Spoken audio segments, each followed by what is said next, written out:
नमस्कार दोस्तों, जय हिंद। मैं अखिलेश। आज हम लोग बात करेंगे एक बहुत ही महत्वपूर्ण टॉपिक, करंट का जो मुद्दा है कि संविधान में, हमारे संविधान में जो लिखा गया है, जो हमारा संविधान बन के गया, उसमें कैसे बताया गया कि किसी कानून को लागू करना, किसी अधिनियम को बनाना, किसी बिल को लागू करना, संवैधानिक प्रक्रिया क्या है और उसको कैसे वापस लिया जा सकता है, उसके बारे में चर्चा करेंगे। ठीक है।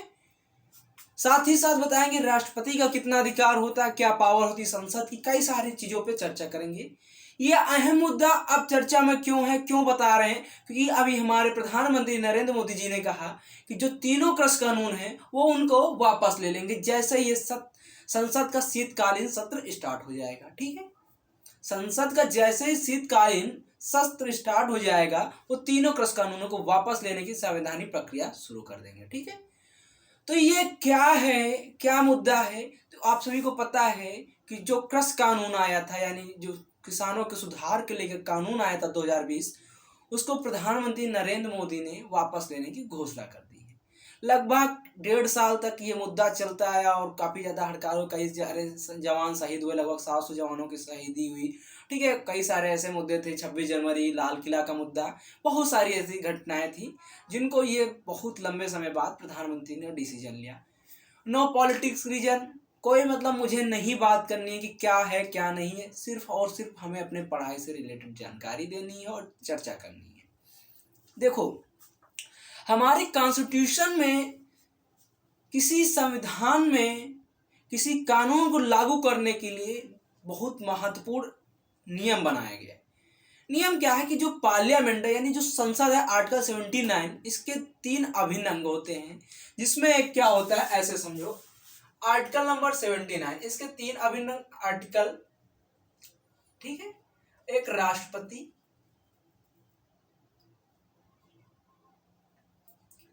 पति, दूसरा आरएस यानी राज्यसभा, और तीसरा लोकसभा। ठीक है। ये संसद के 3 अभिन्न अंग हैं।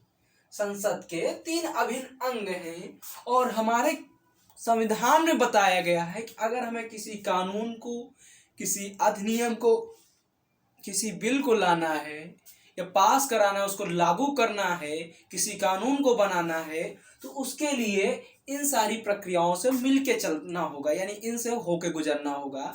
तो देखो, हमारे संविधान में यह बात बताई गई है कि अगर हमें किसी कानून को जोड़ना है, किसी कानून को बनाना है, कोई एक्ट जोड़ना है, तो उसको क्या करना होगा, कोई संशोधन करना है, तो उसको राज्यसभा से पास कराना होगा, लोकसभा से पास कराना होगा, देन राष्ट्रपति साहब के सिग्नेचर चाहिए। अब वो कंडीशन क्या है, कोई अमेंडमेंट है संवैधानिक, या कोई कृषि कानून, जैसे कृषि कानून या कोई लॉ है, क्या है, वो आधार पे होता है। और मैंने जब भाग 20 पढ़ाया था, उसमें बताया था कैसे होता है संविधान संशोधन, तो उसके 3-4 स्ट्रक्चर बताए थे, पूरा डिटेल में पढ़ाया था। ठीक है। यहाँ पे हमें चर्चा करनी है कैसे वापस लेते हैं किसी बिल को, उसके बारे में। तो सीधी सी बात है, जैसे मुझे कोई बिल बनाना है, कोई कानून बनाना है, उसके लिए मुझे क्या करना है, लोकसभा में मैंने उसको प्रस्तुत किया, उस पे वोटिंग होगी, और जब वो लोकसभा से पास हो जाएगा तो संसद के दूसरे सदन में जाएगा, राज्यसभा में उस पे चर्चा होगी, उस पे वोटिंग होगी, और जब ये यहाँ से पास हो जाएगा तो कहाँ, राष्ट्रपति साहब के पास जाएगा, और राष्ट्रपति साहब हो सकता है इसको अपने पास विचार करने के लिए रोक सकते हैं। ठीक है। 14 दिन तक, उसके बाद वापस जाएंगे, कहेंगे भैया इसमें सुधार कर दो। अगर फिर भी उसमें बिना सुधार किए वो दोनों सदनों से पास हो जाता है, इसके बाद जो राष्ट्रपति साहब होंगे वो बाध्य होंगे उसमें सिग्नेचर करने के लिए। इतनी बात समझ में, यानी किसी कानून के बनाने के लिए।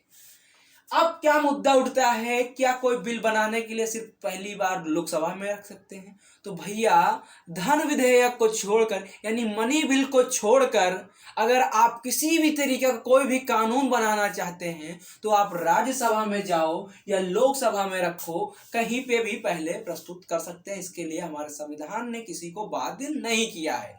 वो एक साधारण मंत्री हो सकता है, वो एक कैबिनेट मंत्री हो सकता है, वो एक राज्य मंत्री हो सकता है, वो एक सांसद हो सकता है, कोई भी हो सकता है पार्लियामेंट का, बशर्ते कि मेंबर होना चाहिए, चाहे वो राज्यसभा को हो चाहे लोकसभा का हो। इतनी बात समझ में आई?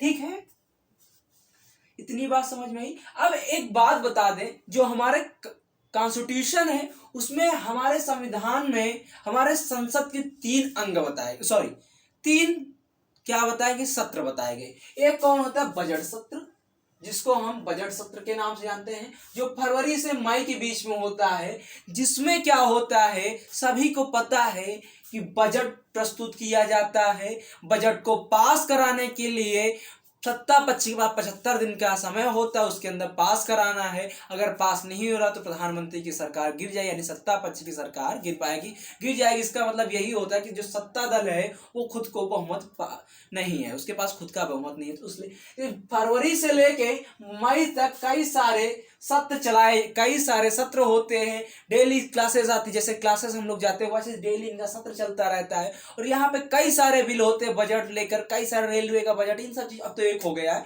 कई सब चीजों को लेकर चर्चा होती है और कई सारे बिल पास होते हैं। ठीक है, पैसा वितरण ये सब होता है कि हम इस मंत्रालय को इतना दे रहे हैं, ये सब बजट पढ़ा होगा ना, मुद्दा तो नहीं पढ़ा तो उसको भी पढ़ाएंगे। ठीक है, तो ये मुद्दा कब से कब, फरवरी से मई तक होता है। और उसके बाद लगभग 1 या 2 महीने के बीच की जो गैप है उसमें छुट्टियां हो जाती है। उसके बाद क्या आता है, जुलाई का जो सत्र होता है मानसून सत्र होता है। जुलाई का मानसून सत्र होता है, और आपको पता है 5 अगस्त को जम्मू कश्मीर वाला मुद्दा सॉल्व हुआ था। बस जैसे ही जम्मू कश्मीर का मुद्दा याद करो, मतलब कौन सा, मानसूत्र सत्र। कब से होता है, जुलाई से लेकर अगस्त के बीच में, 5 अगस्त को हुआ था ना। तो ये जो 2 महीने का मानसूत्र सत्र होता है, मानसून सत्र होता है, इसमें भी कई सारे बिल, ऐसे बिल होते हैं जो काफी समय से पेंडिंग होते हैं, उनको लगभग सुलझा लिया जाता है। क्योंकि बजट जो सत्र होता है इसमें वही सारे मुद्दे सुलझाए जाते हैं, लगभग जो वर्तमान में पिछले कुछ समय से पैसा वैसा लेके रुका है, तो बजट इसी में। और ये जो सत्र होता है सबसे लंबा सत्र होता है, देखो फरवरी, मार्च, अप्रैल, मई, लगभग 4 महीनों का सत्र होता है। ठीक है, उसके बाद 1-2 महीने को ब्रेक होता है, उसके बाद जुलाई का मानसून सत्र आता है। उसके बाद अगस्त, सितंबर और अक्टूबर छोड़ के जैसे ही नवंबर में प्रवेश करते हैं तो क्या हो जाता है, नवंबर में जैसे ही प्रवेश करते हैं तो कौन सा सत्र शुरू हो जाए, शीतकालीन सत्र। बताओ, नवंबर में ठंडी हो गई, बिल्कुल। जिस महीने से हमें ठंडी लगती है, हम जिस महीने से जैकेट पहनने लगते हैं, वो कौन सा महीना होता है, नवंबर होता है। और दिसंबर में भद्र जवन में बहुत तगड़ी ठंडी भैया, उसी ठंडी में शीतकालीन सत्र चलता है। यानी कि हमारे संविधान में, संसद में 3 सत्र होते हैं। एक बजट सत्र होता है फरवरी से मई तक, दूसरा होता है जुलाई से अगस्त जिसको हम मानसून सत्र कहते हैं, ठीक है, और तीसरा होता है शीतकालीन जिसको हम सेंट्रल सेशन कहते हैं। ठीक है, सत्र होता है। इन तीनों सत्र को बुलाने की शक्ति किसके पास है, तो हमारे राष्ट्रपति जी के पास है। ठीक है,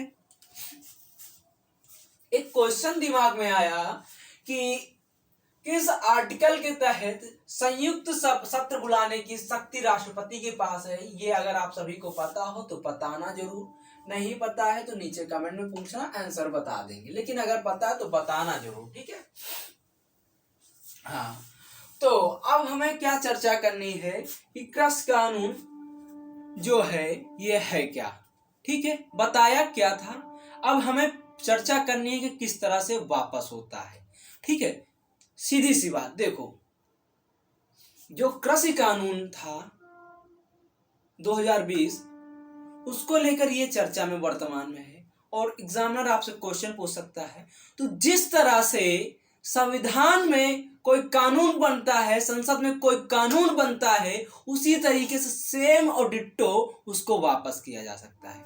बस शर्त होती, जब कोई कानून बनता है तो एक्ट बन जाता है, अधिनियम बन जाता है, और यहाँ पे उसी एक्ट और अधिनियम को रिपील यानी वापस लिया जा रहा है। उसमें नीचे बस लिखा रहेगा रिपील, ठीक है, यानी उसको वापस लिया जा रहा है। यानी कि सीधी सी बात है, अगर ये जो कृषि कानून है जब वापस लेंगे 2020 वाला, तो हम लोकसभा में रखेंगे, राज्यसभा में रखेंगे, देन राष्ट्रपति के पास जाएगा। इसके पास प्रेज के पास जाएगा, ठीक है।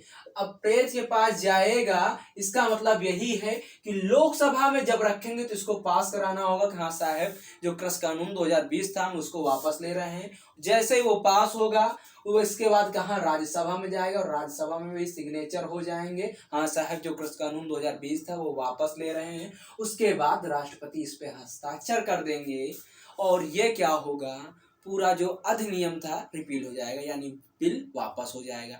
तो 2 मिनट में हमें सीधी सी बात है कि जो कृषि कानून अधिनियम 2020 था कैसे बना उसके बारे में बस 2 मिनट में चर्चा करते हैं, ठीक है। तो चलिए अगली स्लाइड में हम देखते हैं, चलिए आगे देखते हैं।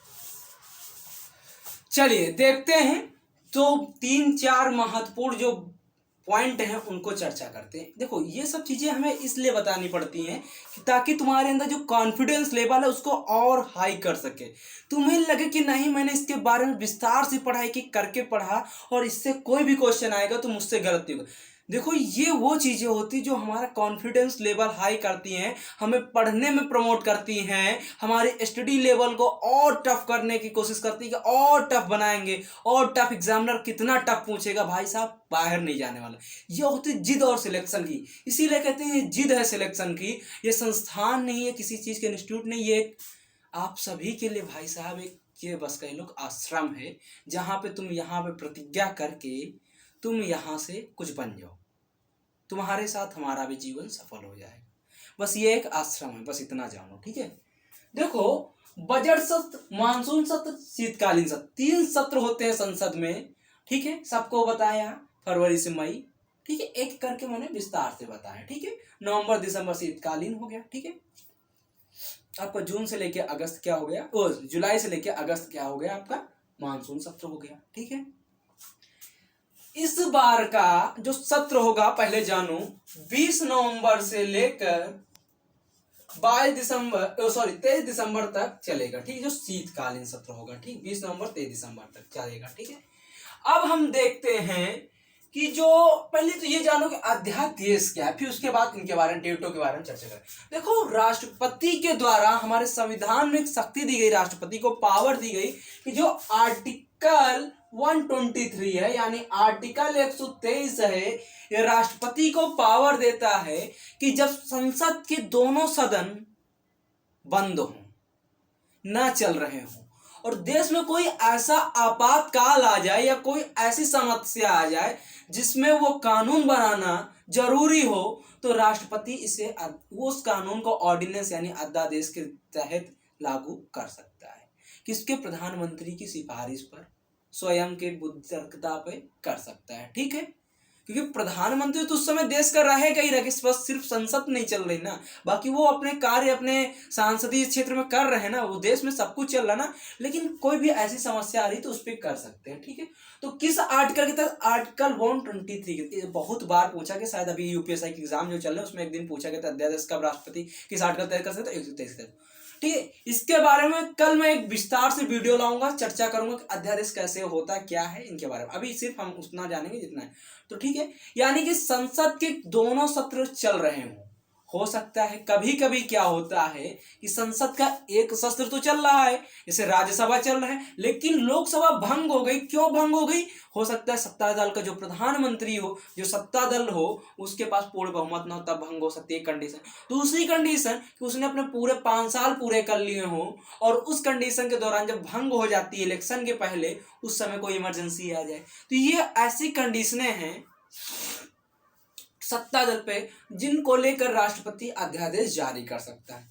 तो किस आर्टिकल के तहत? अध्यादेश 123 के तहत। जब कोविड का टाइम चल रहा था, याद करो जब फर्स्ट वेव आई थी कोविड की 2020 के आसपास, उस समय 5 जून 2020 को राष्ट्रपति द्वारा किसान कानून अधिनियम जो 2020 था उसका अध्यादेश लाया जाता है और वो लागू कर दिया जाता है, ठीक। कब? 5 जून 2020 को। नहीं पता कि उस इमरजेंसी में उस समय ऐसा कौन सी इमरजेंसी है जिसके तहत ये लागू किया गया, मुझे नहीं पता, ठीक है, वो अपनी उनकी सोच थी। 25 सितंबर 2020 को जैसे ही संसद का मानसून सेशन स्टार्ट होता है, वैसे ही इसको 25 सितंबर, क्या सितंबर में पहले था, लेकिन 25 सितंबर को ये लगभग पास हो जाता है, यानी संसद से पास हो जाता है, दोनों सदनों से पास हो जाता है मानसून सेशन में, ठीक है। यानी 25 सितंबर 2020 को संसद के दोनों सदनों से ये पास हो जाता है। और 27 सितंबर 2020 को हमारे राष्ट्रपति साहब यानी प्रेज जो है हमारे प्रेज साहब, प्रेसिडेंट साहब जो प्रेज है हमारे, वो क्या करते हैं, हस्ताक्षर करते हैं और ये अधिनियम बन जाता है। उसके बाद जैसे ही अधिनियम बनता है, कुछ समय बाद इस पे घोर सारा विरोध होता है। देखो किसान बहुत ज्यादा हर जगह जगह पे करते हैं। उसके बाद देखो सिंधु बॉर्डर जाम करके, ऐसा पूरी दिल्ली लगभग जाम ही थी बहुत ज्यादा, और कई सारी घटनाएं हुई। 26 जनवरी का माहौल, कई सारे कृषि जो कानून के प्रमुख थे उनको लेकर समस्या थी, ठीक है। तो और कई सारे हमारे किसान भाई जो थे उनकी डेथ हुई है, यानी उनको शहीद हुए, बहुत सारी समस्याएं आई इस कानून को लेकर। फिर सुप्रीम कोर्ट ने 12 जनवरी 2021 को इस पर ठहराव यानी स्टे लगा दिया। क्या लगा दिया, स्टे लगा दिया, ठीक है, इन्हें ठहराव कर दिया। और उसके बाद जब काफी ज्यादा रोड जाम हो रही थी, दिल्ली के नागरिकों को काफी ज्यादा समस्या में आने जाने में, कई भी ज्यादा रोड टैक्स पड़ रहा था, यानी उनको इधर से उधर जाना, डीजल पेट्रोल ज्यादा लगेगा, ऐसे बहुत सारी समस्याएं।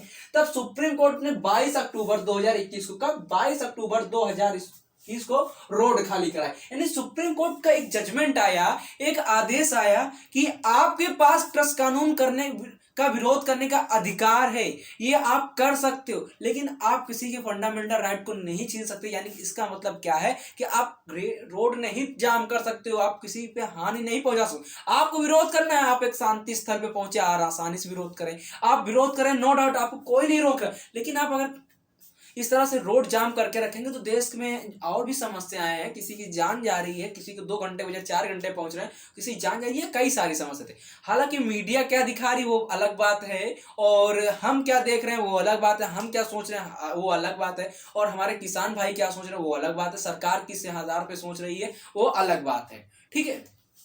ये कई सारी समस्या है, ठीक है। वहां पे देखो किले भी गड़वाई, बहुत चीजें की गई हैं, वो अलग बात है, हमें वहां पे नहीं जाना है, सिर्फ हमें इतना जाना, ठीक है। यानी 22 अक्टूबर 2021 को रोड खाली कराएगी। और अब देखो शायद 20 तारीख की बात है, 20 या 18 ऐसे कुछ बात है, 19 तारीख की बात है, प्रधानमंत्री नरेंद्र मोदी ने, यानी 19 नवंबर की बात है, प्रधानमंत्री नरेंद्र मोदी ने गुरु नानक देव की जयंती पर ही सुबह सुबह ये ऐलान किया कि वो जैसे ही संसद का सत्र स्टार्ट होगा वो तीनों कृषि कानूनों को वापस, यानी वो तीनों कृषि कानूनों को वापस लेना। जैसे ही संसद का शीतकालीन सत्र स्टार्ट होगा और उसमें वो संवैधानिक प्रक्रिया उसकी वापस करने की शुरू कर देंगे। तो कैसे लेते हैं किसी बिल को, पास कैसे कराते हैं किसी बिल को, कैसे वापस लेते हैं, जैसे पास कराते हैं वैसे वापस कराते हैं। यानी जो संसद के दोनों किसी सदन में रख सकते हैं और राष्ट्रपति साहब द्वारा दोनों सदनों से पास होने के बाद राष्ट्रपति साहब द्वारा उसमें सिग्नेचर होते, वो अधिनियम बन जाता है। और उसी तरह दोनों सदनों से पास कराने के लिए, रिपील कराने के लिए दोनों सदनों से पास कराते हैं, और जैसे दोनों सदनों से वो पास हो जाते हैं, राष्ट्रपति से सिग्नेचर करा के वो रिपील हो जाते हैं, यानी वो कानून वापस हो जाता है। यही था अधिनियम, यही था सब कुछ कहानी, यही थी सब कुछ बतानी, यही है आपका अधिकार, यही था कृषि कानून 2020। तो आई होप ये आपको समझ में आया। अगर अच्छा लगे तो प्लीज लाइक करना, चैनल को शेयर करना, सब्सक्राइब करना, आप सभी के प्यार की जरूरत है हमें। थैंक यू दोस्तों, बाय, गुड नाइट, पढ़ते रहे मुस्कुराते रहे, जय हिंद दोस्तों। आपको शेयर करना, लाइक करना, सब्सक्राइब करना। थैंक यू दोस्तों, बाय, गुड नाइट, पढ़ते रहे मुस्कुराते रहे, जय हिंद दोस्तों, जय हिंद।